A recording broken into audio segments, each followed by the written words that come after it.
জানি আমার আপনার কাছে মালাকুল মউত আজরাইল ফেরেশতা চলে আসবে, সেই দিন আমি আপনি কেউ বলতে পারি না। কথা বলেন ঠিক কিনা?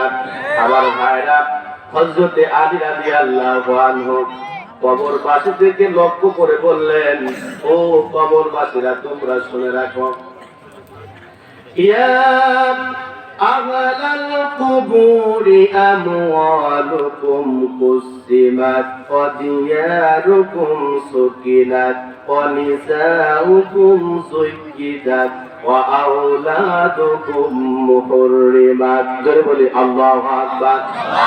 হযরত আলী রাদিয়াল্লাহু আনহু কবরবাসীদেরকে লক্ষ্য করে বললেন, ও কবরবাসীরা, তোমরা শুনে রাখো, তোমাদের যে সম্পদ তোমরা রেখে এসেছিলা, সেই সম্পদ গুলো বন্টন হয়ে গিয়েছে।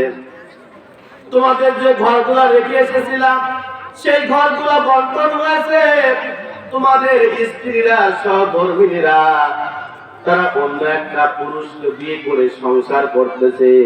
তোমাদের ছেলে মেয়েদের কলিজা থেকে তাদের মহব্বত, তোমার মহব্বত গুলা উঠে গিয়েছে।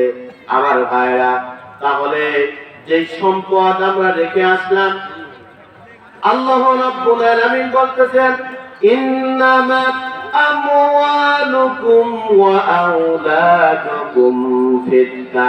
আমার ভাইরা, নিশ্চয় সন্তান আর সম্পদ হলো বিপদের কারণ। কথা বলেন ঠিক কিনা?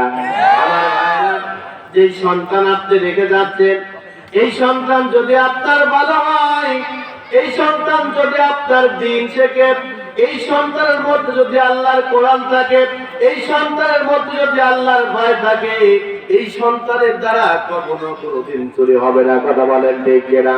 এই সন্তানের দ্বারা কখনো অন্যায় হবে না, এই সন্তানের দ্বারা কখনো জেনা হবে না, এই সন্তানের দ্বারা কখনো চুরি হবে না, এই সন্তানের দ্বারা কখনো মানুষের হক নষ্ট করা হবে না। কথা বলেন ঠিক কিনা?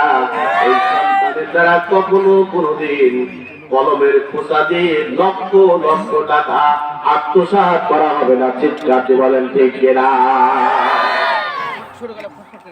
আমার ভাইরা, একমাত্র দিন হলো শান্তির ধর্ম, নামটা কি বলেন তো একটু? আল্লাহ রাব্বুল আলামিন বলতেছেন, ইন্নাদ দীনা ইনদাল্লাহিল ইসলাম। জোরে বলি আল্লাহু আকবার। আমার ভাইরা, একমাত্র শান্তির ধর্মের নামটা হলো ইসলাম।